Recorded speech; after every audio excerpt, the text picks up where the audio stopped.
بسم الله الرحمن الرحيم. الحمد لله رب العالمين، والصلاة والسلام على أشرف المرسلين نبينا محمد وعلى آله وصحبه أجمعين. أما بعد، شركان جرائد maanta wuxuu ku saabsan yahay wasaaradda ganacsiga iyo warshadaha inaan uga hadalno ganacsatada Soomaaliyeed ee reer Jubbaland inaan la hadalno waayo sababta dadweynaha Soomaaliyeed ee degan Jubbaland waxyaalo ayna qaadi karin awoodna ayna u lahayn ayaa ganacsatadii dusha ka saartay arintaas oo ah raashinkii asigoo yaala ayaa waxaa lagu obargareeyay lacag fara badan la dul saartay sida sokortu loorkii sokor ee wuxuu ahaa sitimaan ka hor wuxuu ahaa $23 $24 wax sidaas uu ahaa maanta wuxuu marayaa loorkii sokor ah $45 ayuu marayaa bakhaarada kuwa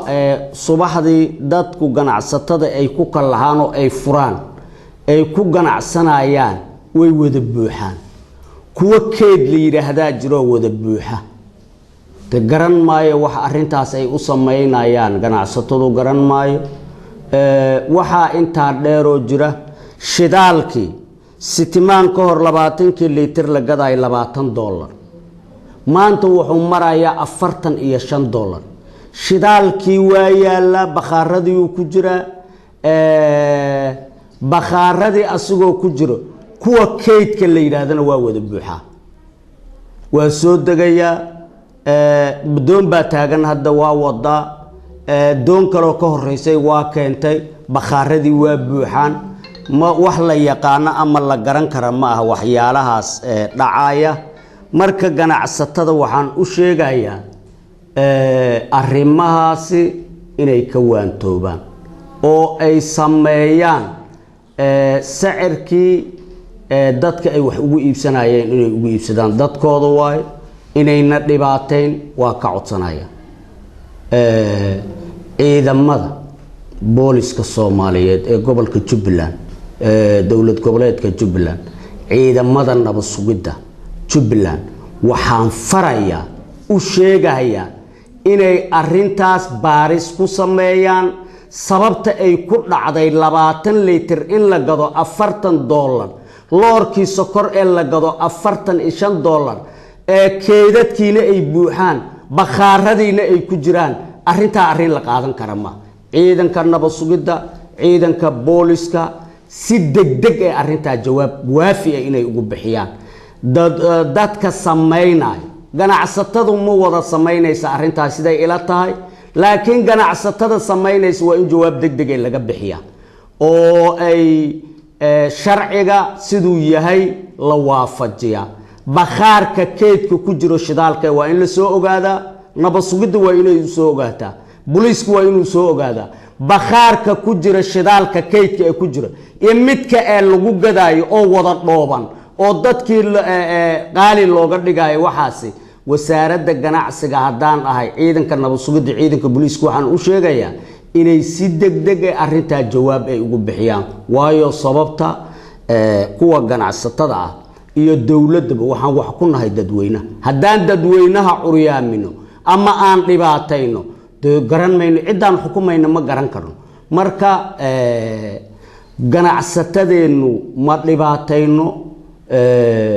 annagu wasaaradda ganacsiga hadaan nahay export import aan ka qaadna export importiga form B iyo form D waa ka deynay ilaa bal ay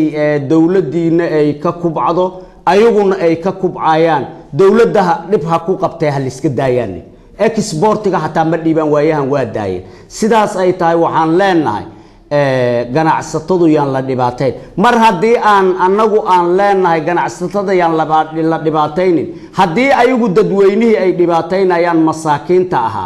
oo maanta meel ay ka shaqeeyaan aanan jirin in wax loo abuuro la rabay haddana ay ganacsatadii ay dhibaataynayaan shidaalkii ay obar ka dhigayaan oo baalkii la dhihi jiray raashinkii ay intay keedsadaan ay leeyihiin $40 waay marka awood dawladeed waa in loo adeegsadaa dawladdu awoodeeda inay banaanka la timaado waayo dawladdu dadkeeda inay ka adkaataa loo baahan inay u naxariistaan loo baahan inay ku takrifasho lama rabo laakiin haddii ayagu dadweynaha ay ku takrifalayaan waa in si degdeg ee gacan bir ee looga qabtaa ayagu waayo sababta dadkii bay ku tumanayaan raashinkii oo yaala raashin baa go'ay fiiri 3 bilood oo badxireen aan ku jirnay 3 bilood oo badxireen aan ku jirnay maxaa badxireenku u qaali garow waay raashin muxuu u qaali garow waay shidaal badii markay furantay ay imaanayaan doomihii iyo maraakiibta ay imaanayaan ayay quful ku xirteen bakhaaradi markaas waxay yiraahdeen loorka sokorta waa inaad gadaa 39 adigana aad wax ka raadsataa arrin la qaadan kara ma arrin la qaadan kara ma ganacsatadeena annagu wasaaradda beeraha wasaaradda ganacsiga ee warshadaha hadaan nahay in la dhibaateeyo ma rabno in loo naxariiso wax alla wixii ay rabaan qaab dhismeedka ay u rabaan ee dawladeed inaan la raacna ayaan ogolna oon u naxariisno canshuur badan laga ma qaado wasaaradda maaliyadda wax yar ka qaada waxaan waxba ahayn waa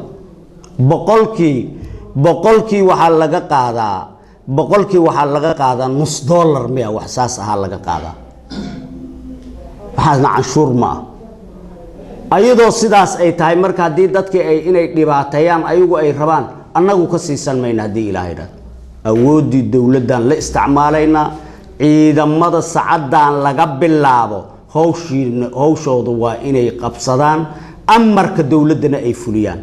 sidaasaan leeyahay aad u mahadsantiin